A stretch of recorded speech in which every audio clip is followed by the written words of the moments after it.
Press the bell icon on the YouTube app and never miss another update.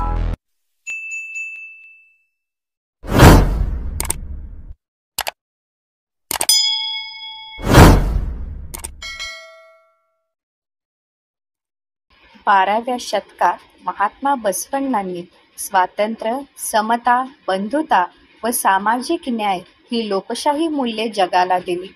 अनुभव मंडप स्थापन करून खऱ्या अर्थाने लोकशाहीचा पाया घातला. अनुभव मंडपाच्या माध्यमातून बहुजन समाजातील स्त्री पुरुषांना अभिव्यक्तीचे स्वातंत्र्य दिले. स्त्रियांना सर्व प्रकारचे अधिकार मिळवून दिले व त्यांचा सन्मान केला. प्रौढ शिक्षणाचे वर्ग चालवून समकालीन बहुजन समाजाला सुशिक्षित केले. त्यातून कित्येक वचनकार निर्माण झाले. त्या वचनकारांनी लोकभाषेतून वचनांची रचना केली. शरणांची वचने म्हणजे आजच्या भारतीय संविधानातील मूल्येच आहेत. कल्याणचे चालुक्य घराणे दक्षिणेत प्रस्थापित होते. त्यांची 2 राजघराणे होती, एक चालुक्य आणि दुसरे बदामीचे. या घराण्यांनी स्वतःच्या नावाने शक चालू केले. शककर्ता राजा 6वा विक्रमादित्य होता. राजा विक्रमादित्याचे मांडलिक, गोव्याचे कदम, करवीरचे शिलाहार, मंगळवेढ्याचे कलचूर्य हे होते. या राजवटींचा संबंध बसव चरित्राशी आहे. बसवण्णा कलचूर्य बिज्जळ राज्याच्या राज्यात प्रधानमंत्री होते. पुढे मंगळवेढ्याच्या बिज्जळ कल्याणचे चालुक्याचे राज्य हस्तगत करून कल्याणचा चक्रवर्ती राजा झाला. 12व्या शतकात आणि बसवपूर्व काळात अन्याय, अत्याचार, लुबाडणूक, फसवणूक करून संपत्ती मिळवण्याकडे लोकांचा कल होता. गरिबांचे मोठ्या प्रमाणात शोषण होत होते. मजुरांना त्यांच्या कामाचा पुरेसा मोबदला मिळत नव्हता. वेठबिगारी, बालमजुरी वाढली होती. धरणे पाटबंधारे नसल्याने शेतीचे उत्पन्न कमी होत असे. शेतीपूरक व्यवसाय म्हणून कुंभारकाम, सुतारकाम, मूर्तिकाम, तेलाचा घाणा, विणकर, पशुपालन हे व्यवसाय केले जात. शेट्टी आणि सावकार गरिबांचे शोषण करत होते. 12व्या शतकात माणूसच माणसाचा गुलाम बनला होता. कष्ट करणारे करत होते. येत खाऊ त्यांच्या श्रमावर फुकट खात होते. जातीपाती समाज विभागला होता. शूद्रांचा स्पर्श वाटणे समजत होते. दीनदलितांना गावात मानसन्मान नव्हता. त्यांना मुक्तपणे गावात संचार करण्यास बंदी होती. शिक्षण सर्वांसाठी खुले नव्हते. स्त्रिया गुलामाप्रमाणे जगत होत्या. त्यांचे चूल मूल हेच विश्व होते. धर्माच्या नावाने संघर्षाचे स्तोम वाढले होते. कर्मकांड हे धर्माचरण बनले होते. धर्म हा विशिष्ट वर्गाचे पोट भरण्याचे साधन बनले होते. समाज अंधश्रद्धेत जखडला होता. विवेक आणि वैज्ञानिक दृष्टी समाजातून संपली होती. दगडधोंड्यांना देव मानून पूजा करण्यात धन्यता मानणारा वर्ग मोठा होता. राजे महाराजे लढाया करण्यात व्यस्त होते. सामान्य जनतेकडे त्यांचे दुर्लक्ष होत होते. बहुदेवोपासना वाढली होती. नीती नैतिकतेपेक्षा भोळा भक्तिभाव, दंभ, दांभिकता वाढला होते. यज्ञ, होम हवन, पशुहत्या, सोवळे ओवळे, व्रतवैकल्ये, अवडंबर व बुवाबावीचीचे प्रस्थ वाढले होते. कल्पोकल्पित ग्रंथांना प्रमाण मानून त्या आधारे समाज नागवला जात होता. ही बसवपूर्व काळातील सामाजिक स्थिती होती. ही परिस्थिती बदलण्यासाठीच बसवण्णांनी समग्र समाज क्रांती केली. महात्मा बसवण्णांचा जन्म आणि त्यांचे बालपण. महात्मा बसवेश्वरांचा जन्म 12व्या शतकात मंगळवेढा, जिल्हा सोलापूर नावाचे राज्य होते. कलचुरी राजा बिज्जळ तेथे राज्य करीत होत्या. कल्याणचे चालुक्य राजा त्याचा मांडलिक होता. तत्कालीन मंगळवेढा राज्यात बागेवाडी म्हणजे सध्याचे बसवण बागेवाडी गावात, जिल्हा विजापूर, कर्नाटक मध्ये मादिराज आणि मादलेंबिका यांच्या पोटी इसवी सन 25 एप्रिल 1105 रोजी बसवण्णांचा जन्म झाला. बसवण्णांचे आईवडील पाशुपत शैवपंथीय कम्मे कुळातील होते. मंडगी त्यांचे आडनाव होते. बसवण्णांच्या मोठ्या बहिणीचे नाव अक्कनागम्मा आणि भावाचे नाव देवराज होते. इंगळेश्वर हे त्यांचे आजोळ होते. चिकित्सक बुद्धीचे बसवण्णा. बागेवाडीत ब्राह्मणांचे मोठे प्रस्थ होते. त्यामुळे तेथे नेहमीच होम हवन रोज चालत असे. यज्ञामध्ये गायी, बोकड, घोडे बळी दिले जात. यज्ञात आहुती देण्यासाठी म्हणून तूप, मध, तांदूळ, तीळ, जरीचे कपडे जाळत असत. त्यामुळे बसवण्णांचे मन फार दुःखी होत असे. देव पशुप्राण्यांचा बळी मागतो का? न्हाव्याने केस कापल्यावर आपण बाटतो का? चांभाराने दिलेल्या चपलांवर आई गोमूत्र का शिंपडते? मेलेल्या जनावर गावाबाहेर टाकणाऱ्यांनी पाणी मागितले तर ते का नाकारतात? शेतामध्ये मजुरी करणाऱ्या महादेवयाला वरून ओंजळीत पाणी का ओततात? महारवाडा गावाच्या बाहेरच का? काही लोक गावात तर काही लोक गावाबाहेर का राहतात? वर्ण, लिंग, जातीभेद का केला जातो? स्त्रियांना पुरुषांच्या बरोबरीने समान अधिकार का नाहीत? पतीच्या निधनानंतर स्त्रीला जिवंत का जाळतात? तिचे केस का कापतात? काही लोकांना विहिरीवर पाणी का भरू दिले जात नाही? यासारख्या असंख्य प्रश्नांनी बालबसवांच्या मनात घर केले. बसवण्णा या प्रश्नाची उत्तरे शोधण्याचा प्रयत्न करू लागले. आई वडील व वडीलधाऱ्यांकडून उत्तरे मिळवण्याचा प्रयत्न करत होते, पण त्यांच्या कोणत्याच प्रश्नाचे उत्तर तथाकथित व्यवस्थेकडे नव्हते. बसवण्णा बेचैन होत होते. आपली मोठी बहीण नागाईला बसवण्णा प्रश्न विचारत होते. बालबसवाला प्रेमाने कुरवाळून त्यांच्या शंकाचे तिच्या बालबुद्धीला समजेल असे नागाई विश्लेषण करीत होती. ती बसवाबरोबर बौद्धिक खेळ खेळत असे. त्याला गोष्टी सांगत असे. समाजातील प्रत्येक लहान मोठ्या गोष्टीचे ज्ञान नागाई बसवाला करवत असे. ती बसवण्णांची सवंगडी, बहीण व आई अशी वेगवेगळी भूमिका बजावत होती. नागाईच्या उत्तरामधून बसवण्णाला रोज नवे प्रश्न पडत. त्या प्रश्नांची उत्तरे समाजातून शोधण्याचा प्रयत्न करत असत. यातून बसवण्णांची चिकित्सक बुद्धीची वाढ होऊ लागली. अक्का नागाई, अक्का म्हणजे नागाई नेहमी म्हणायची, मुलांना शिकवले जाते, आम्ही मुलींनीच काय अपराध केला आहे? बसवण्णांच्या जडणघडणीत अक्कनागाईचे योगदान. लहानग्या बसवाची आवडती बहीण अक्कनागाई ही बसवाला कडेवर घेऊन घरभर फिरायची. त्याच्याबरोबर खेळायची, गप्पागोष्टी करायची, अनेक प्रश्नांची उत्तरे द्यायची. तिचे बसवावर आणि बसवण्णांचे अक्कावर मनस्वी प्रेम होते. बसव आपल्या मनातल्या छोट्या मोठ्या गोष्टी अक्कालाच सांगायचा. अक्काच्या संस्कारातूनच बसवांची बुद्धी चिकित्सक बनली.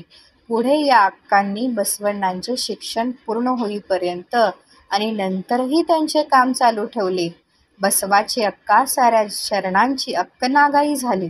बसव चरित्रात आणि वचन साहित्यात अक्कनागाईसाठी अक्कनागाई, नागाई, अक्कनागलांबिका अशी नावे आली आहेत. अक्काचे बसवावर किती प्रेम होते यासंबंधी एक वचन साहित्यात आहे. बसवा माझा सहोदर साथी, बसवाला प्रेम कुरवाळिले मी. बसवा संगन बसवदेवा जयतु, बसवाला मला भेदभाव नाही. बसवाची माझी जुळली हो रास, बसवप्रिय चन्न संग यामध्ये. बसवाला जन्म न दिलेली बाळंतीण मी, बसवा बसवा. बसवण्णा दिवस मासे चंद्राच्या कलेप्रमाणे वाढत होते. त्यांच्या बोबड्या बोलांनी मादीराजांचा वाडा हरकून जायचा. त्याच्या बाललीलांवर बागेवाडीत चर्चा व्हायची. बालबसव दिसायला सुंदर, गोंडस, गोजीरवाणे, शरीराने सदृढ, मनाने शांत, धीरगंभीर होते. बुद्धीने अत्यंत चालाक होते. ते चिकित्सक होते. बुद्धीला पटल्याशिवाय कोणतीच गोष्ट करत नव्हते. बसवण्णा 4 वर्षाचे झाले. वडिलांनी बसवाला शिकवण्यासाठी एका संस्कृत विद्वानाची व्यवस्था केली. त्यांचे प्राथमिक शिक्षण घरीच कन्नड भाषेतून झाले. बसवण्णांनी कन्नड भाषेवर प्रभुत्व मिळवले. आता बसवण्णा पुराण, आगम, निगम, शास्त्र, वेद, रामायण, महाभारत याचाही अभ्यास करायला लागले. त्यांची प्रतिभा त्यांना शांत बसू देत नव्हती. ते शिक्षकांना हे असेच का असे प्रश्न विचारत. बालपणी त्यांचे मन अंगणातील खेळ खेळण्यास कधी रमलेच नाही, तर ते वाचण्यात, शिकण्यात आणि जाणून घेण्याच्या आनंदामध्येच रममाण झाले. बुडणाऱ्या मित्राला वाचवले.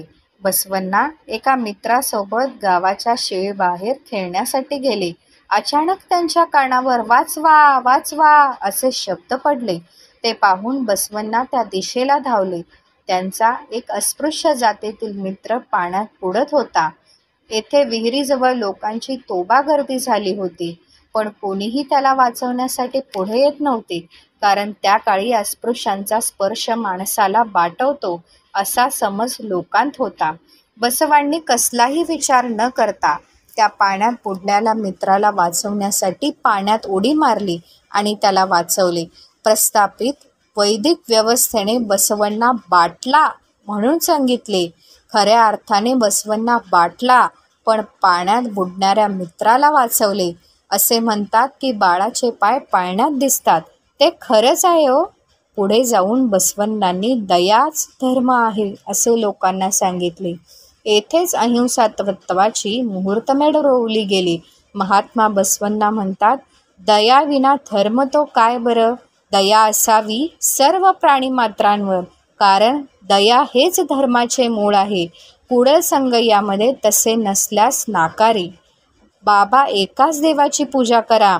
एके दिवशी बाल बसवण्णा अंगणामध्ये खेळत असताना तहाण्याने व्याकुळ होऊन आईकडे जातात. पाणी मागतात. आईची बाबांची पूजा चालू आहे. पूजा झाल्यावर पाणी देण्याची सबब आई सांगते. बसवण्णा बाहेर जातात. पुन्हा थोड्या वेळाने आईकडे येऊन पाणी मागतात. पुन्हा आई पाणी देण्याचे टाळते. ते पार कुदळ घेऊन अंगणात येतात. तेथे छोटे छोटे खड्डे खणतात. पाणी काही मिळत नाही. बाबांची पूजा संपल्यावर बाबा बाहेर येऊन बसवाला विचारतात, अंगणात खड्डे का खणत आहेस? बसवांना सांगतात, तहान लागली म्हणून विहीर खणत आहे. तेव्हा बाबा हसतात आणि म्हणतात, एके ठिकाणी खड्डा खणले असते तर पाणी मिळाले असते हो. तेव्हा बसवण्णा म्हणतात, बाबा तुम्ही आयुष्यभर एकाच देवाची पूजा केली असती तर देव मिळाला असता. बसवाच्या उत्तराने वडील अवाक होतात. बसवण्णांनी वडिलांना सुद्धा एकेश्वरवाद शिकवला. बसवण्णांनी शरण चळवळ निर्माण केली. त्याचा पायाच एकेश्वरवाद होता. ते म्हणतात, इष्टलिंग धारण करता देहावरी, स्थावरलिंग पूजू नये. स्वपती सोडून परपुरुषांची संगत होईल का उचित? करस्थले असता देव, स्थावरलिंगासी केल्यास वंदन. नरकात ढकेल पुढल संगम देव. केतला शिवू नको. एके दिवशी बसवण्णांचा केत नावाचा एक चांभाराचा मित्र बसवण्णासाठी जोडे बनवून आणतो. बसवाची आई बसवाला म्हणते, बसवा त्या केतला स्पर्श करू नको. तेव्हा बसवण्णा म्हणतात, आई केतने बनवलेले जोडे आपल्याला चालतात, त्याचा स्पर्श का चालत नाही? माणसाच्या स्पर्शाने माणूस वाटतो का? सांग ना आई. आईलाही निरुत्तर करण्याचं सामर्थ्य बसवामध्ये होतं. याच बसवण्णांनी पुढे चांभार हरळय्या, डोहार कक्कय्या, हडपद अप्पण्णा, नुलिय चंदय्या, मादार चन्नय्या, शरण उरलिंग पेद्दी आणि उरलिंग देव यासारख्या शूद्र जातीतून आलेल्या लोकांना आपल्या हृदयाशी लावले. ते वचनात म्हणतात, वडील आमचे मादार चन्नय्या, आजोबा आमचे डोहार कक्कय्या, चुलते आमचे किक्कय्या, पहा दादा आमचे किन्नरी बोम्मय्या. मज का बरे तुम्ही जाणत नाही कुडल संगम देवा? हा कोणाचा, हा कोणाचा, हा कोणाचा म्हणू नका हो. हा आमुचा, हा आमुचा, हा आमुचा म्हणवा हो. कुडल संगम देवा तुमच्या घरचा पुत्र म्हणावा हो. एके दिवशी एक ब्राह्मण कसला तरी यज्ञ करत असतो. बसवण्णा हे सर्व लांबून पाहतात. यज्ञामध्ये तूप, तीळ, तांदूळ, रेशमी वस्त्र, यज्ञपशु म्हणून आणलेला बकऱ्यांचा बळी पुरोहित यज्ञामध्ये देतात. तेव्हा बसवण्णा दुःखी होऊन त्यांना प्रश्न विचारतात. तेव्हा पुरोहित सांगतात, यज्ञामध्ये हवन केलेल्या वस्तू देवाला प्राप्त होतात. इतक्यात अचानक त्या यज्ञ करणाऱ्या ब्राह्मणाच्या घराला आग लागते. आग विझवण्यासाठी ब्राह्मण यज्ञ सोडून पळून जातात. आग विझवण्यासाठी त्या ब्राह्मणाच्या घरावर ते माती गटारीचे पाणी टाकतात. आग विझवण्याचा प्रयत्न करतात. बसवण्णा वचनात सांगतात, अग्नीला देव मानून पूजा करणाऱ्या त्यामध्ये आहुती देणाऱ्या विप्राच्या घराला आग लागली असता मोरीचे पाणी आणि रस्त्यावरची माती टाकून आरडाओरडा करतात. अग्नीची स्तुती करायची सोडून निंदा करतात कुडल संगम देवा. भावार्थ, कर्मकांड होमहवन करणाऱ्या ब्राह्मणाचा ढोंगीपणा अवघड करताना बसवण्णा म्हणतात, हे ब्राह्मण पुरोहित यजमानाच्या घरी जाऊन होमहवन करतात. अग्नी देव आहे म्हणून सांगतात हो, पण त्या अग्नीला तृप्त करण्यासाठी अग्नीत तूप, तीळ, तांदूळ इत्यादी धान्य यज्ञात टाकून जाळून वाया घालवतात. त्या अग्नीची तोंड भरून स्तुती करतात. मात्र तोच अग्नी घराला लागला तर मात्र मोरीचे, गटारीचे पाणी, रस्त्यावरची धूळ, माती टाकून आग विझविण्याचा प्रयत्न करतात. आरडाओरडा करून मदतीसाठी लोकांना गोळा करतात. अग्नीची स्तुती करायची सोडून निंदा नालस्ती करतात. अग्नीला शिव्या देतात आणि नावे ठेवतात.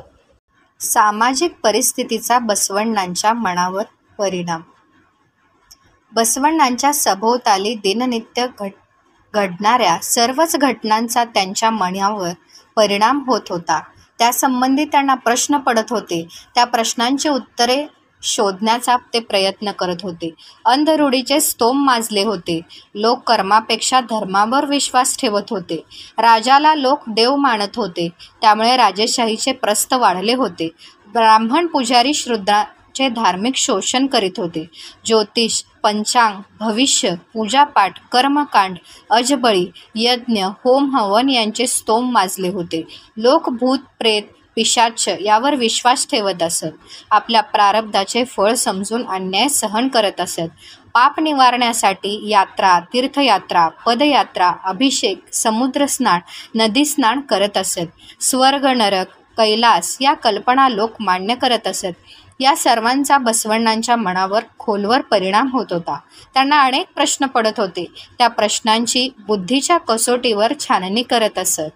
बुद्धीला न पटणारे उत्तरे त्यांना लोकांकडून मिळत असत. अशा परिस्थितीत त्यांचे शिक्षण पूर्ण झाले. पुढील शिक्षण घेण्यासाठी बसवण्णांनी कुडल संगमला जाण्याचा निर्णय घेतला. नागाला मारू नका. नागपंचमीचा सण होता. स्त्रिया वारूळ आणि दगडी नागाची पूजा करीत होत्या. अचानक त्याच वारुळातून एक जिवंत नाग बाहेर आला. जिवंत नाग पाहता स्त्रियांनी आरडाओरडा केला. लोक नागाला मारण्यासाठी काठी घेऊन धावले. बसवण्णा हे सर्व पाहत होते. त्या लोकांना नागाला मारू नका असे समजावताना बसवण्णा म्हणतात, दगडाची नागमूर्ती पाहून दूध वहा म्हणतात. जिवंत नाग पाहताच जिवे मारून टाका म्हणतात. भुकेला जंगम पुढे आल्यास त्याला पुढे जा म्हणतात. न जेवणाऱ्या लिंगाला नैवेद्य दाखवा म्हणतात. आमच्या कुडल संघाच्या शरणांना पाहून उपेक्षा केल्यास ढेकळावर दगड पडल्यागत होई त्यांची स्थिती. बसवण्णांची ज्ञानसाधना. कुडल संगमकडे जाण्याची तयारी. आपल्याला सोडून जाणार या भावनेने माता मादालांबिका फार दुःखी होऊ झाली. पण त्याला इलाज नव्हता. मादराजांनी आपले कुलगुरू ईशान्य गुरु यांना एका पत्राने कळविले की आपल्या पुत्राला त्यांच्या सानिध्यात पुढील शिक्षणासाठी पाठवत आहे. मादीराजांचे पत्र वाचून ईशान्य गुरूंना अतिशय आनंद झाला. बसव हा सामान्य नव्हता याची जाणीव त्यांना होती. लहान वयातील बसवाला एकट्यालाच कसे पाठवावे या विचाराने मादीराज मादलांबिका चिंतित झाले. हे जाणलेल्या शिवदेवांनी आपल्या पत्नीला म्हणजेच बसवाच्या भगिनीला सोबत पाठवण्याची संमती दिली. आपल्या भावासोबत राहण्यास मिळणार म्हणून नागाई आनंदली व ती संगमला जाण्याची तयारी करू लागली. कुडल संगम क्षेत्रातील बसवण्णांची ज्ञानसाधना. बागेवाडीत प्राथमिक शिक्षण पूर्ण करून बसवण्णा पुढील शिक्षणासाठी कुडल संगमला गेले. कुडल संगम हे त्या काळी पाशुपत शैवपंथीयाचे प्रसिद्ध ज्ञानकेंद्र तसेच शैवांचे सुप्रसिद्ध गुरुकुल होते. अनेक विद्यार्थी तेथे शिक्षणासाठी येत असत. बसवण्णा पुढील शिक्षणासाठी कुडल संगमात आले. बागेवाडीपासून कुडल संगम 60 किमी अंतरावर आहे. कृष्णा मलप्रभा नद्यांचे संगम स्थान म्हणून कुडल संगम असे ओळखले जाते. अशा सुप्रसिद्ध अध्ययन केंद्रात ज्ञानार्जनासाठी दाखल झाले. त्यावेळी बसवण्णांचे वय अवघे 8 वर्षांचे होते. 12 वर्षे म्हणजे वयाचे 20 वर्ष होईपर्यंत बसवांनी तेथे विविध विषयांचे शिक्षण घेतले. प्राच्यविद्या, प्राच्यभाषा, धर्मग्रंथ, धर्मशास्त्र, पुराणे, वेद, वेदांगे, स्मृतिग्रंथ, षडदर्शने, उपनिषदे, शैव ग्रंथ तसेच दर्शने, जैन व बौद्ध वाङ्मयांचा देखील बसवांनी अभ्यास केला. ते सर्व विषयात पारंगत झाले. महात्मा बसवण्णांनी स्वतःच्या शिक्षणाविषयी एका वचनात लिहिले आहे, अक्षर, गणित, गांधर्व, ज्योतिष, तर्क, व्याकरण, शब्दकोश, सालिहोत्र, छंद, गृहविद्या, गारुडी, द्यूत, वैशेषिक शास्त्र, सामुद्रिक शास्त्र, अश्व, गजविद्या, गोकर्ण दंडबंध, गुलिकासिद्धी, मुचरत्व, खेचरत्व, अतीत, अनागत, वर्तमान, स्थूल, सूक्ष्म, इंद्रजाल, महेंद्रजाल, मेखलाबंद विद्या, परकाया प्रवेश, दूरदृष्टी, दूरश्रवण, ऋग्वेद, सामवेद, यजुर्वेद, अथर्ववेद, स्मृती, पुराणे, इतिहास, आर्युदर्शी, नैष्टिक विद्या, चोरी विद्या, अमृतोदय, भाषा परीक्षा, विनाविद्या, भृंगीविद्या, भरत, मल्लविद्या, शास्त्रविद्या, धनुर्विद्या, डोंबरी विद्या, अग्नी, जल, वायुस्तंभन, वादवश, अंजनसिद्धी, घटिकासिद्धी, मंत्रतंत्रसिद्धी या सर्व विद्या शिकून काय उपयोग? 64 कला विद्या प्रवीण म्हणून घेईन, विना लिंगभक्त म्हणून घेणार नाही. लिंगधारी सत्यशरणांच्या सहज सद्भक्तीने पुढल संगमदेव प्रसन्न होतो. बसवण्णांची बौद्धिक जडणघडण. बसवण्णा गुरुकुलात शिक्षण घेत असताना आपल्या सहाध्यायी मित्रांबरोबर त्यांच्या घरी जात, त्यामुळे नवनवीन मुलुकात त्यांना फिरायला मिळत असे. तेथील रीतिरिवाज, प्रथा, परंपरा यांचा बसवण्णा अभ्यास करीत असत. यात्रा जत्रेत जात तेथे हौसे नवसे लोकांचे निरीक्षण करीत. हुलगेम्मा, मुद्दाटनूर या यात्रेत बसवण्णा गेले. तेथे त्यांनी कोंबड्या बकऱ्यांचे बळी पाहिले, अनेक अघोरी खेळ पाहिले. यात्रेतील बाजारहाट, नाच, लोकांचे रीतिरिवाज, भोळ्या भावड्या भक्तांना लुबाडणारे पुजारी, व्यापारी, गौडर, महाजन, शेट्टी, सावकार यांची रगेल रंगेल वृत्ती हे सर्व बसवण्णांनी पाहिले.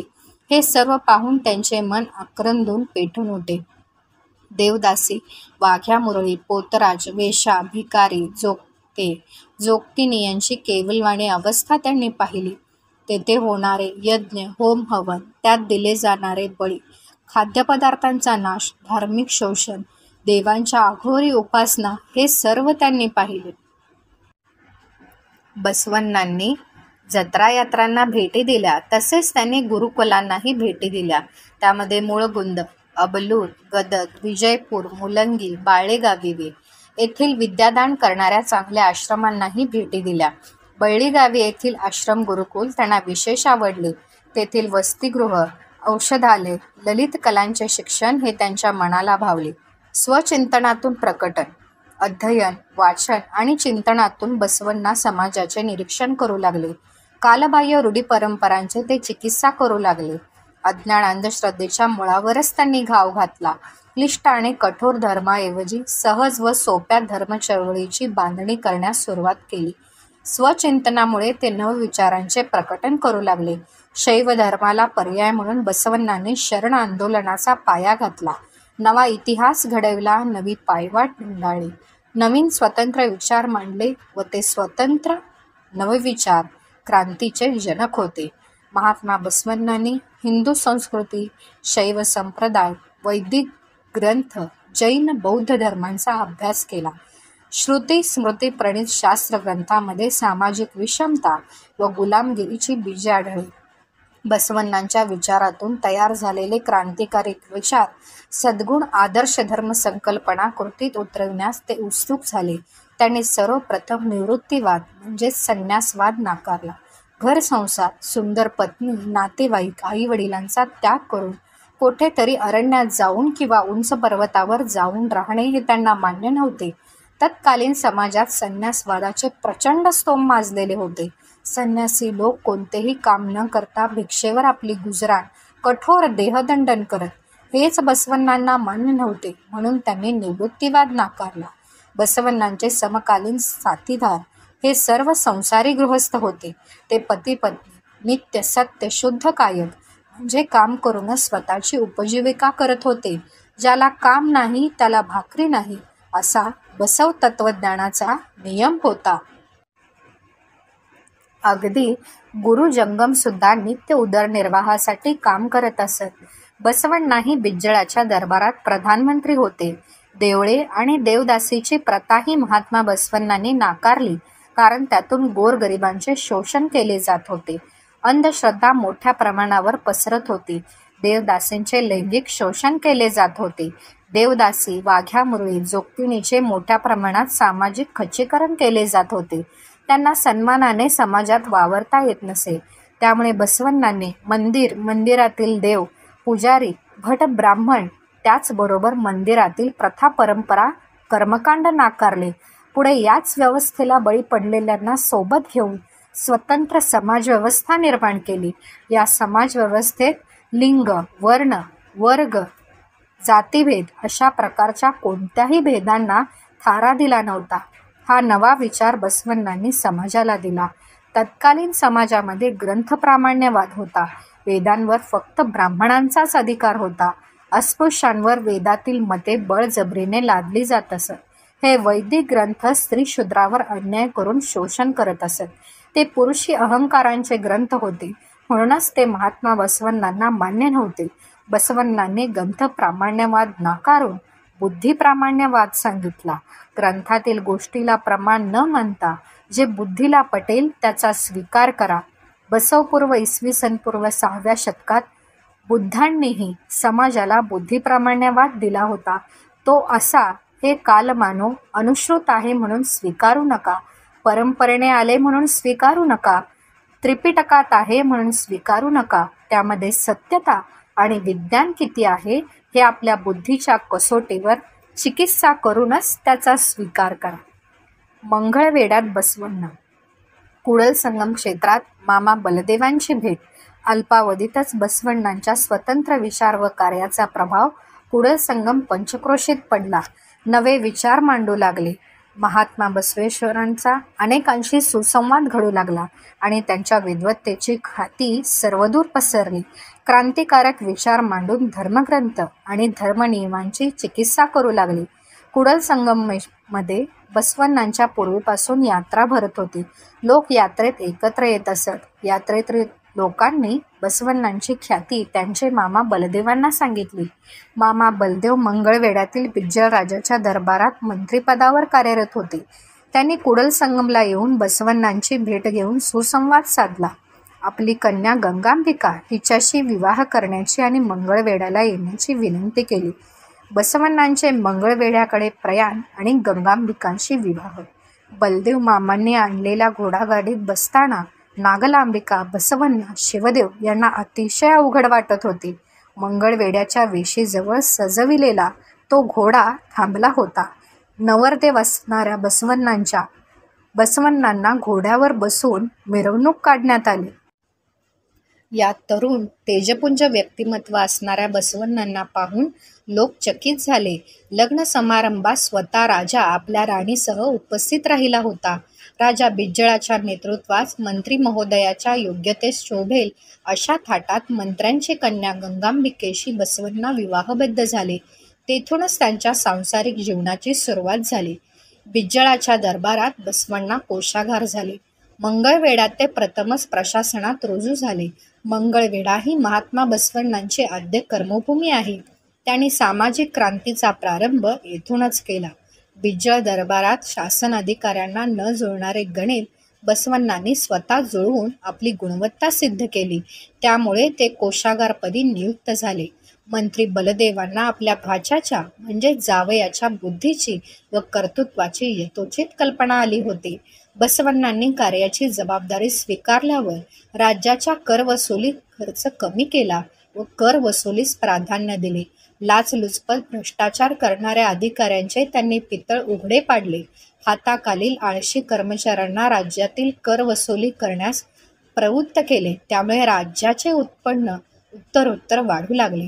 राज्याच्या प्रशासनातील आळशी कामचुकार कर्मचाऱ्यांच्या चुका कारणीक म्हणून सुरुवातीला रुजू झालेल्या बसवण्णांनी कोषागार खात्याचे प्रमुख सिद्ध दंडाधिपांच्या निदर्शनास आणून दिल्या. कोषाधिकारी उमेदीच्या काळातील बसवण्णांचा वक्तशीरपणा, प्रामाणिकपणा, कार्यनिष्ठा, चिकाटी आणि बुद्धिमत्ता पाहून राजा अत्यंत खुश होते. त्यांनी बसवण्णांना विश्वासात घेतले. राजा बिज्जळाजवळ दुय्यम कोषाधिकारी म्हणून भंडारी म्हणून त्यांची नियुक्ती करावी आणि दर साल 101 सुवर्ण होऊन देऊन कार्णिक पदावरून भंडारी पदाची बढती दिली. बसवण्णा कार्णिक पदावरून म्हणजे भंडारी म्हणजेच कोषागार झाले.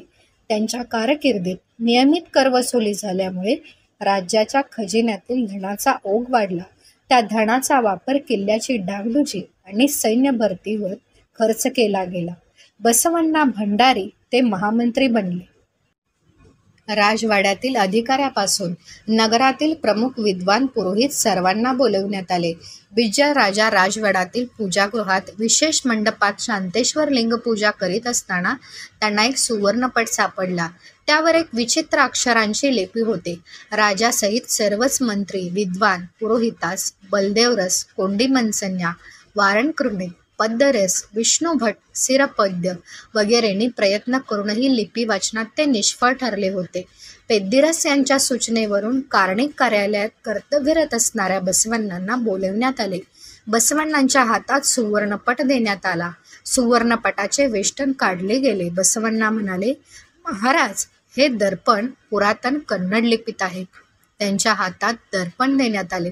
सुवर्णपटावर डोळे फिरून बसवण्णा अत्यंत आनंदित होऊन म्हणाले की महाराज, या राजसिंहासनाखाली चालुक्य साम्राज्य रत्नाकर त्रिभुवन मल्ल पेरमाडी विक्रमादित्यांनी आपल्या सुवर्णयुगाची बचत म्हणून 1,000 कोटी सुवर्ण नाणे पुरून ठेवले आहेत. वा वा, शाब्बास शाब्बास, राजा बिज्जळाने उद्गार काढले. पण कोंडीमंसन्ना म्हणाले, राजे, आपले सिंहासन उलथवून टाकून त्यावर गंडांतर आणण्याचे षडयंत्र आहे हे बसवण्णाचे. त्या क्षणी बसवण्णा म्हणाले, राजे, माझे खोटे असेल तर मला शिक्षा द्या. खरं असेल तर राज्याला संपत्ती प्राप्त होईल. राजा बिज्जळाने जमीन खोदण्याचे अधिकार दिले असता 66 कोटी सुवर्ण होऊन सापडले.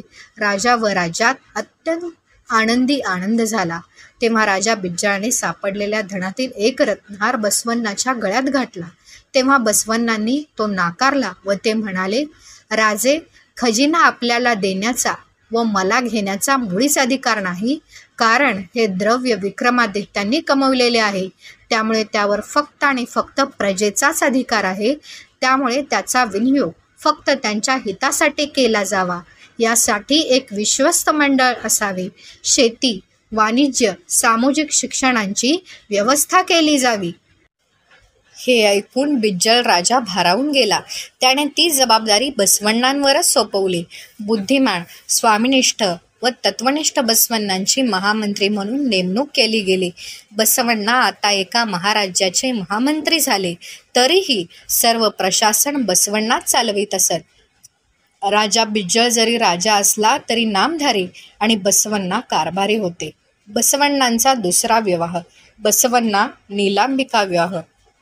राजा बिज्जळाचे वडील पेरमाडी यांनी त्यांच्या मृत्यूसमयी त्यांचे विरुद्ध विश्वासू दंडनायक सिद्धरस व त्यांची पत्नी पद्मगंधी या उभयतांना बोलावून मोठा राजकुमार बिज्जळ याला त्याच्या ओटीत घातले होते व त्यांचा सांभाळ करण्याचे वचन घेतले होते.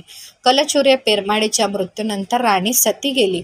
दिलेल्या वचनाला जागून सिद्धरस पद्मगंधी या दाम्पत्याने बिज्जळ या करचुर्याचे राजनिष्ठेने संगोपन आणि पालनपोषण केले. त्याला राज्यकारभारात निपुण केले. काही काळाने पुन्हा एकदा इतिहासाची पुनरावृत्ती झाली. वयोवृद्ध क्षत्रिय मंत्री सिद्धरस पद्मगंधी यांना एकुलती एक कन्या होती. तिचे नाव नीलांबिका होते. अत्यंत सुस्वरूप, सुंदर आणि बुद्धिमान होती. ती लग्नासाठी उपवर झाली होती. मृत्यूसमयी सिद्धरसाने राजपदावरील बिज्जळाला बोलावून आपली एकुलती एक कन्या नीलांबिका हिचा सांभाळ करण्यास व विवाह करण्यास विनवले. ही नीलांबिका बिज्जळ राजाची मानस बहीण होती. राजाच्या खजिन्यात दरवर्षी पडत जाणारे भर, प्रशासनातील भ्रष्टाचाराचे विखंडन, गुप्त खजिन्यातून द्रव्यलाभ, बसवण्णांचे निस्वार्थी धोरण, प्रजेशी निरालस व निस्वार्थी वर्तन व राजनिष्ठा या सर्व बाबींचा विचार करून राजा बिज्जळ इतका खुश झाला की ते आपली मांडलेली बहीण बसवराजाला देऊन टाकली. बसवण्णांचा दुसरा विवाह थाटामाटाने लावून दिला. मंगळवेढ्यातच लोकशाहीची बीजे पेरली गेली. राजा बिज्जळाचे मंगळवेढ्याहून कल्याणला म्हणजे सध्याच्या बसव कल्याण येथे जाणे येणे वाढले होते, कारण चालुक्य राजा तृतीय तैलपाने कल्याण सोडले होते. मंगळवेढ्यात बसवण्णांचे 21 वर्ष वास्तव्य होते. राजवेशातील दंडनायक महात्मा बसवण्णा अश्वारूढ होऊन नगरात जात असत. भीमा कृष्णा खोऱ्यातील गावराने तुडवीत वाड्यापाड्यावर जात असत. प्रजा दरबार म्हणून प्रजाजनांची अतिशय आस्थेने चौकशी करत असत. त्यांचे अश्रू पुसत असत. त्यांना धीर देऊन न्याय मिळवून देत असत. निराधारांना अन्नवस्त्रे वाटत असत. गाव नगराबाहेर असणाऱ्या अस्पृश्यांच्या घरी जाऊन त्यांची ख्याली कुशाली विचारत असत. त्यांच्या घरची मिरची भाकरी अतिशय आनंदाने स्वीकारत असत. बसवण्णा त्यांना सांगत, देवळातील स्थावर लिंगाची पूजा करण्यापेक्षा परशिव प्रत्येक इष्टलिंग तळहातावर घेऊन घरी व्यवसाय ठिकाणी एकांतात पूजा भक्ती करा. देवळात सर्वांनाच कोठे प्रवेश आहे, म्हणून तळहातावर इष्टलिंग ठेवून उपासना करा. इष्टलिंगात सदोदित धारण करा. तुमचे देहच चालते बोलते देऊळ होईल हो. इष्टलिंग धारण केल्यामुळे तुमची पूर्वाश्रमीची जात नाहीशी होईल.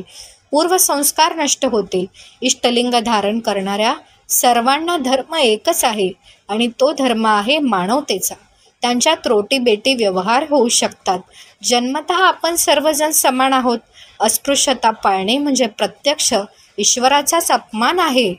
माणसाला माणूस जोडतो तोच खरा धर्म, असे सांगून सुस्त झोपलेल्या समाजाला महात्मा बसवण्णांनी जागे केले. मंगळवेढ्याला पावसाचे प्रमाण अत्यंत कमी होते. त्यामुळे दर 2-3 वर्षात तेथे दुष्काळ पडत असे. तेव्हा बसवण्णा लोकांना सांगत, विहिरीचे पाणी सर्वांना पिऊ द्या. जास्त अन्नधान्य असेल तर ते गरजूंना द्या, भुकेलेल्यांना द्या. शेतीत घाम गाळून कष्ट करून उत्पन्न घ्यावे, हेच कायक आहे. सर्व व्यवसाय उद्योगधंदे समान आहेत. मुंग्या कावळ्या कोंबड्याप्रमाणे माणसानेही मिळून अन्न खावे. घरात बंदिस्त असणाऱ्या स्त्रियांना बसवण्णा म्हणत, अक्का अव्वा, तुम्हालाही पुरुषांप्रमाणे सुंदर सृष्टीचा उपभोग घेण्याचा अधिकार आहे. पतीशी एकनिष्ठ राहा. आपल्या पतीला त्यांच्या व्यवसायात मदत करा. तुम्हीही कष्ट करा. मुलामुलींचे बालविवाह करू नका. विधवांचे पुनर्विवाह करून द्या. तसेच पुरुषांनाही समजावत, आपली माता भगिनी परमार्थ मार्गातील धोंड नाही.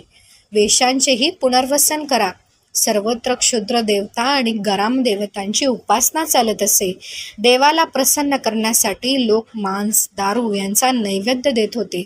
अघोरी उपासना केली जात होती. मसनी मरियाईची पूजा लोक भीतीने करत होते.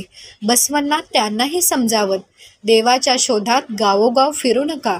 व्रतवैकल्ये, अघोरी तंत्रसाधना, हठयोग, निखाऱ्यावरून चालणे हे कायाक्लेशाचे मार्ग आहेत. दैव, नशीब, भूत, तंत्रमंत्र, शकून अपशकून यावर विश्वास ठेवून वेळ, पैसा, श्रम फुकट घालवू नका. पोटच्या मुलांना वाघ्या मुरळी जोगत्या जोगती देवदासी बनवू नका. दारू, चोरी, हिंसा, व्यसने सोडा. परधन परस्त्रीचा मोह धरू नका. घर संसार सोडून दूर अरण्यात डोंगरावर जाऊन राहू नका. संसार सोडून जाऊ नका. सन्मार्गाने जीवन जगा. शरण जीवन आचरण करा. जो शरण जीवन आचरण करतो त्याला शरणार्थी म्हणून वंदन करा. स्वर्ग, नरक, कैलास या सर्व भ्रामक कल्पना आहेत. सदाचार स्वर्ग आणि अनाचार नरक आहे. इहलोकात कष्ट करून घाम गाळा, श्रम करा आणि या श्रमामुळेच पृथ्वीवरच कैलास निर्माण होईल. बसवण्णांनी आपल्या विचारांचा प्रसार करण्यासाठी जंगम नावाची संकल्पना अस्तित्वात आणली. जंगम निरपेक्ष भावनेने प्रसार आणि प्रचार करत असत. त्यामुळे हे तत्त्वज्ञानाचे विचार दीनदलित, उपेक्षित, दुर्लक्षित स्त्री पुरुषांना आपल्या जवळचे वाटू लागले. त्यामुळे त्यांचा या विचारांकडे ओघ वाढत होता. उपरोक्त विधायक कार्य व्यक्तीपुरते मर्यादित न राहता या रचनात्मक विचार सामर्थ्याने सारा समाज ढवळून निघाला. त्याला एका चळवळीचे स्वरूप यावे यासाठी एक सांस्कृतिक विचारपीठ निर्माण केल्यास हे कार्य अव्याहतपणे चालू राहील. त्याला गती देणारे, मार्गदर्शन करणारे लोक मोठ्या प्रमाणात एकत्र आल्यास चळवळीचे वर्तुळ व्यापक व विस्तृत होऊन जातीभेदाची तीव्रता कमी होऊन समतेचे सदृढ निकोप वातावरण निर्माण होईल. या उदात्त, धाडसी व दाहक विचाराची कल्पना मंगळवेढा येथील वास्तव्याच्या काळातच महात्मा बसवण्णांच्या मनात उद्भवली, परंतु ती मूर्त स्वरूपात येऊ शकली नाही. मात्र त्यांचे प्राथमिक पायाभूत कार्य अव्यक्त स्वरूपात एकाकीपणे उद्दिष्टपूर्तीच्या दिशेने सुरू झाले. त्या दृष्टीने त्यांच्या मनाची व कार्याची जडणघडणाची वाटचाल सुरू झाली. मंगळवेढ्यात कार्णिक पदाची जबाबदारी स्वीकारल्यानंतर 9 वर्षांनी त्यांच्या मनात वरील उदात्त कल्पना निर्माण झाली. मंगळवेढ्यात विचारांच्या आदानप्रदान, समता विचारपीठाची कल्पना रुजवण्याच्या दृष्टीने त्यांनी प्रयत्न केले. समता विचारपीठाची संकल्पना, स्वरूप, कार्याचे आरेखन, संभाव्य चाचणी व दुरुस्ती यांची रंगीत तालीम या मंगळवेढ्याच्या वास्तव काळात त्यांच्या अंतर्मनात सुरू झाली. हीच कल्पना पुढे कल्याणला गेल्यावर मूर्त स्वरूपात उतरवली. तीच म्हणजे अनुभव मंटपाची निर्मिती.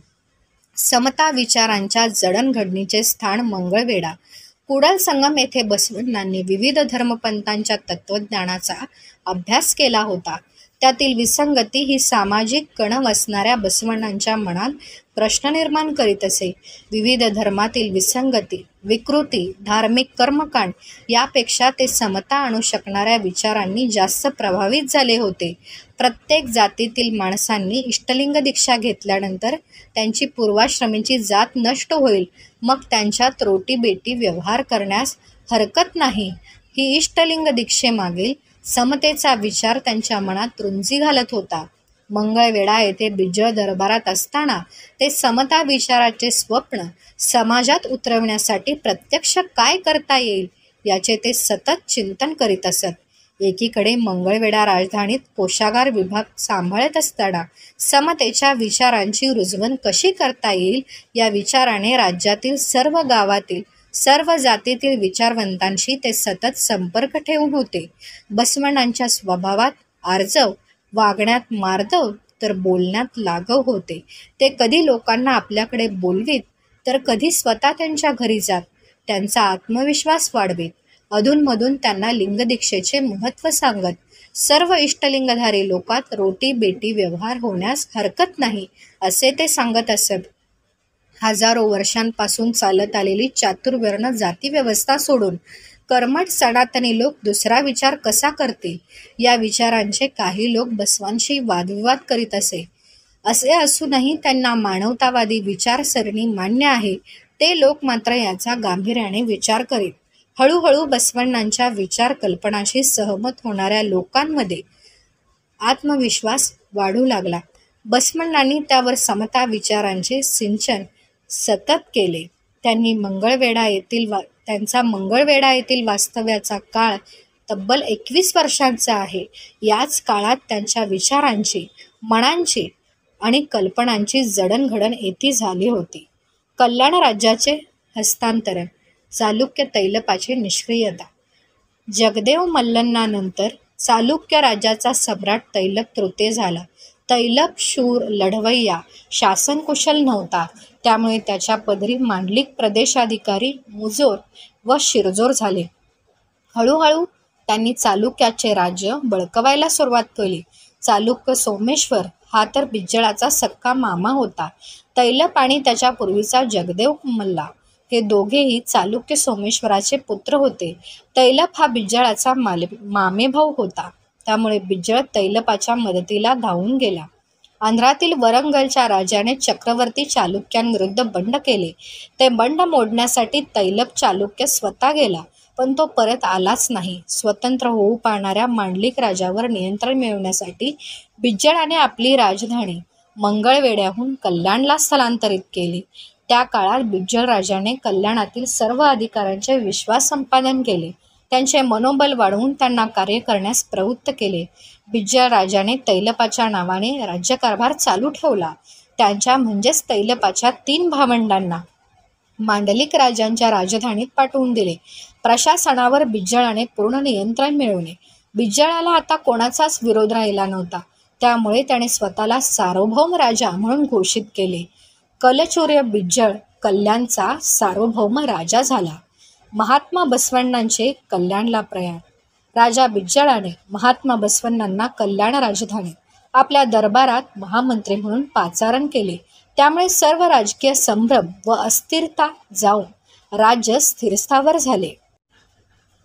आता बसवण्णांच्या सामाजिक कार्याला व्यापक विस्तृत असा भूप्रदेश प्राप्त झाला होता. कल्याणातील बसवण्णांचे क्रांतिकार्य बहुदेव उपासना हेच कर्मकांडाचे मूळ आहे हे बसवण्णांनी जाणले होते. विश्वाची प्रतिकृती असणाऱ्या इष्टलिंगाची भक्ती करावी. लहान आकाराचे इष्टलिंग प्रत्येकाने शरीरावर धारण करावे. त्यामुळे याची केव्हाही कोठेही भक्ती करता येऊ शकते.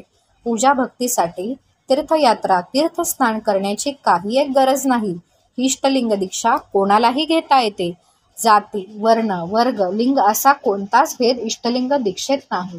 लिंगधारी भक्ताची पूर्वाश्रमीची जात नष्ट होते. त्यांच्यात रोटी बेटी व्यवहार होतात. इष्टलिंगाची भक्तीसाठी संस्कृत मंत्रस्रोतांची आणि पूजेसाठी पुजारी व पुरोहित नावाच्या मध्यस्थाची गरज नाही असे तत्वज्ञान बसवण्णा मांडू लागले. कर्मकांडात अवडंबरात जाती व्यवस्थेत भेदाभेदात पिसलेले दीन दुर्बळ उपेक्षित स्त्री पुरुष अस्पृश्य अशा सर्वांना बसवण्णांचे हे समतेचे तत्वज्ञान आपलेसे वाटले. त्यांना जवळचे वाटले. बसवण्णांनी त्यांना आपल्या हृदयाशी लावले. अक्का अव्वा अण्णा म्हणून बोलावू लागले. श्रीमंताच्या घरची तूप रोटी खाण्यापेक्षा शरणांच्या म्हणजेच समविचारी बांधवांच्या घरची चटणी भाकरी मला प्रिय आहे असे ते सांगू लागले. कावळा विष्ठा टाकणाऱ्या सुवर्ण कलशाहून शरण वापरणारी पादात्राणे बनवा होमस. देवा मला मंदिराचा कळस होऊन कावळ्याच्या विष्ठेने अपवित्र व्हायला आवडणार नाही, तर मला शरणांचा दास व्हायला आवडेल. इतके प्रेम बसवण्णांनी दीन दलित दुर्बळ उपेक्षितांवर केले. त्यामुळे त्यांना बसवण्णांनी अण्णा आणि कालांतराने बसवण्णा असे म्हणायला सुरुवात केली. अण्णा म्हणजेच मोठा भाऊ होय. शोषितांना चातुर्वर्ण पंडितांनी संस्कृत भाषा वाचण्यास मनाई केली होती. अशा काळात भक्ती करणे हे पाप होऊन बसले होते. म्हणून बसवण्णांनी लोकांना न समजणाऱ्या संस्कृत भाषेपेक्षा लोकभाषेतून वा बोलीभाषेतूनच देवाची पूजा करा असे सांगितले. स्वतःच पूजा करून स्वतःचा उद्धार करून घ्या असे सांगितले. असे सांगून बसवण्णांनी भक्त आणि देव यांच्यातील भट पुजारी ब्राह्मण पुरोहित नावाचा दुवा नष्ट केला. स्वाश्रयी रतिसुख आपले जेवण दुसऱ्या कोणाकडून घेता येईल का करविता? आपल्या लिंगाचा नित्यनेम आपणच करावा, पण इतरांकडून येईल का घेता आपल्याला करविता? उगाच नावास करती परी तुम्हास कुठून जाणे ती कोडील संगम देवा. कल्याण बसव कल्याण आणि बसवण्णा. कल्याण ही बसवण्णांची कर्मभूमी व शरणभूमी आहे. किल्ले कल्याण म्हणजे सध्याचे बसव कल्याण हे कर्नाटक राज्यातील बिदर जिल्ह्यातील तालुक्याचे ठिकाण आहे. बसवण्णांनी येथेच दीर्घकाळ वास्तव्य केले. याच राज्यात त्यांनी महामंत्री हे सर्वोच्च पद भूषवले. येथेच त्यांनी राज्यसत्तेचा वापर समाज परिवर्तनासाठी केला. बसवण्णा राज्याचे प्रशासन सांभाळून नित्य कायक करत, संसार सांभाळून उर्वरित वेळेत समाज सुधारणेची चळवळ गतिमान करत, प्रशासन संघटन शिक्षण आर्थिक सांस्कृतिक स्त्री सुधारणा वचन साहित्य अनुभव मंडप निर्मिती धर्म व समाजक्रांती अशा सर्व क्षेत्रात अल्प काळात जास्त कार्य करण्याचे आव्हान महात्मा बसवण्णांच्या समोर होते. कल्याण हेच क्रांतीचे केंद्र बनले होते. ते शरण साहित्य आणि संस्कृतीचे उद्धव केंद्र बनले होते. बसवण्णांना विषम समाज व्यवस्था बदलायची होती. स्वातंत्र्य समता बंधुता आणि सामाजिक न्यायाधिष्ठित समाज व्यवस्था त्यांना निर्माण करायची होती. स्त्री शूद्रांना समान संधी मिळवून द्यायचे होते. त्यांना समाजाच्या मुख्य प्रवाहात आणायचे होते. कर्मकांड अंधश्रद्धा मूर्तीपूजा धर्मभोळेपणा बहुदेवतावाद व मंदिर संस्कृतीचे प्रस्थ कमी करून सहज साधी सोपी अशी धर्मव्यवस्था निर्माण करायची होती. ती त्यांनी शरण चळवळीच्या लिंगायत धर्म रूपाने निर्माण केली. या चळवळीला पुढे स्वतंत्र लिंगायत धर्म अशी ओळख मिळाली, कारण त्याला स्वतंत्र आचार विचार व्यवहार संस्कार संस्कृती आणि धर्मग्रंथ आणि धर्मसंस्थापक होते. बसवण्णांच्या विचारधारेचा परिणाम समाजाच्या प्रत्येक थरातून स्त्री पुरुष बसवण्णांच्या लिंगायत चळवळीत सामील झाले. ते शरण झाले. शूद्रातिशूद्र समजल्या जाणाऱ्या जातीतील लोक बसवण्णांच्या या परिवर्तनाच्या चळवळीत सहभागी झाले. सूळसंकवे, पद्मलादेवी, चामलादेवी यासारख्या वेश्या बसवांच्या विचाराने प्रभावित होऊन शरणी झाल्या. वेश्या हा आपला पूर्वाश्रमीचा व्यवसाय सोडून पुण्यांगना झाल्या. चोर, लुटारू, दरोडेखोर यांनी आपले दुष्कृत्य सोडून ते शरण बनले. दारू विकणारा हेडदमारिया वाटसरूंच्या सेवेसाठी पाणी, ताक आणि दूध विकायला लागल्या. सर्वजण दुष्कृत्य सोडून सदाचारी शरण बनले. बसवण्णांनी येत खाऊ लोकांचे मनपरिवर्तन केले. त्यांना कष्टाचे महत्त्व पटवून दिले. कायकवे कैलास, श्रम हाच स्वर्ग हा मंत्र भारतीय अर्थव्यवस्थेला बसवण्णांनीच दिला. श्रम, व्यवसाय, कामाला मान सन्मानाचे स्थान त्यांनी प्राप्त करून दिले. दिवसभर श्रम करून सायंकाळी अनुभव मंटपात एकत्र येऊन सर्व शरण चर्चा विनिमय करत असत. त्या चर्चेतून वचने जन्माला आली आणि तीच वचने भारतीय संविधानाचा गाभा आहेत. जंगम म्हणजे कोण? प्रत्येक विचाराला एक प्रसारक असतो. तसेच प्रत्येक धर्म विचाराला स्वतंत्र प्रसार यंत्रणा असते. लिंगायत धर्मालाही प्रचार यंत्रणा होती. शरण अर्धवेळ व जंगम पूर्ण वेळ लिंगायत धर्म प्रसाराचे काम करीत असत. जंगम ही जात नाही. जंगम हा एक कायक आहे. जंगम हे जातीचे जंगम नाहीत, तर ते कायक आणि जंगम आहेत. अलीकडे मात्र जंगम ही जातीत रूपांतरित झालेले आहेत. जातीत रूपांतरित झालेले जंगम आपले लिंगायत धर्म प्रसाराचे कार्य साफ विसरून गेले आहेत. स्वतःला वीरशैव आणि गुरु म्हणून घेण्यात ते धन्यता मानतात. महात्मा बसवण्णांनी जंगल संकल्पना निर्माण केली, मात्र कालांतराने जातीत रूपांतरित झालेले जंगम बसवण्णांच्या जंगम तत्वाशी प्रतारणा करत आहेत. म्हणून शरणांनाच जंगमाचे कर्तव्य करावे लागत आहे. अंततः जंगम जात नाही, तर ते एक कायक आहे. बसवण्णांच्या विचाराचा पूर्णवेळ प्रसार आणि प्रचार करणारा म्हणजेच जंगम आहे. लिंगायतांचा रक्तरंजित इतिहास, कल्याणची प्रतिक्रांती, ब्राह्मण मधुरस व चांभार हरळय्या या अनुभव मंटपाचे सदस्य होते. इष्टलिंग धारण करून ते लिंगायत झाले होते. ब्राह्मण मधुवरसाची कन्या लावण्यवती हिचा विवाह चांभार हरळय्याचे पुत्र शीलवंत यांच्याशी झाला. अनुभव मंटपात चर्चा होऊन एकमताने या विवाहास संमती दिली गेली. सनातनवाद्यांचे यामुळेच पित्त खवळले. या विवाहास आंतरजातीय ठरवून सनातनवाद्यांनी राजा बिज्जळास शिक्षेचे फरमान काढायला भाग पाडले. मधुवरस हरळय्या व शीलवंतास एळेहोटी शिक्षा दिली. मनुस्मृती नियमानुसार त्यांचे डोळे काढून हत्तीच्या पायाला बांधून ओढत नेऊन हत्तीच्या पायाखाली चिरडून ठार मारले. बसवण्णांना हद्दपार करण्यात आले.